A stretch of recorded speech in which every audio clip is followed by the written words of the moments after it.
ਪਾਕਿਸਤਾਨ 'ਚ ਪੰਜਾਬੀ ਕਾਨਫਰੰਸਾਂ ਦੇ ਸਭ ਤੋਂ ਵੱਡੇ ਨੈਟਵਰਕ ਪੰਜਾਬੀ ਨੈਸ਼ਨਲਿਸਟ ਫੋਰਮ ਵੱਲੋਂ ਜੀ ਆਇਆਂ ਨੂੰ। ਪੰਜਾਬੀਆਂ 'ਚ ਸਿਆਸੀ ਸ਼ਊਰ ਤੇ ਪੰਜਾਬੀ ਕੌਮ ਪ੍ਰਸਤੀ ਨਾ ਹੋਣ ਦਾ ਨੁਕਸਾਨ ਪਾਕਿਸਤਾਨ ਮੁਸਲਿਮ ਲੀਗ ਨੂਨ ਨੂੰ ਹੋਇਆ। ਪਾਕਿਸਤਾਨ ਦੀ ਕੌਮੀ ਅਸੈਂਬਲੀ ਦੀ 266 ਨਸ਼ਿਸਤਾਂ 'ਚੋਂ 144 ਨਸ਼ਿਸਤਾਂ ਪੰਜਾਬ ਦੀਆਂ ਨੇ ਤੇ ਪਾਕਿਸਤਾਨ ਦੀ ਵਫਾਕੀ ਹੁਕੂਮਤ ਬਣਾਉਣ ਦੇ ਲਈ 134 ਨਸ਼ਿਸਤਾਂ ਹਾਸਲ ਕਰਨੀਆਂ ਪੈਂਦੀਆਂ ਨੇ।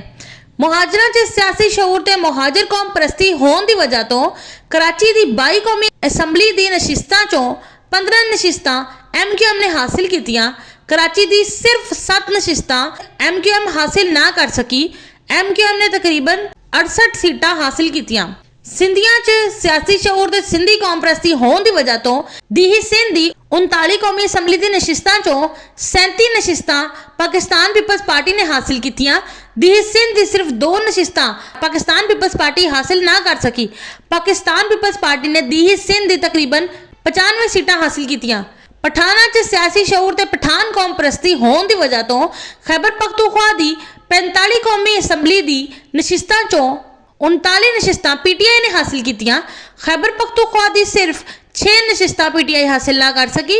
PTI ने खैबर पख्तूनख्वा दी तकरीबन 87 सीटां हासिल कीतियां। पंजाबियां च सियासी शऊर ते पंजाबी कौम प्रस्ती ना होने की वजह तो पंजाब दी 144 कौमी असैंबली दी नशिस्तां चों पाकिस्तान मुस्लिम लीग ने सिर्फ 68 नशिस्तां हासिल कीतियां, जबकि पंजाब दी 76 नशिस्तां पाकिस्तान मुस्लिम लीग नून हासिल ना कर सकी। पाकिस्तान मुस्लिम लीग ने पंजाब दी तकरीबन 47 सीटां हासिल कीतियां।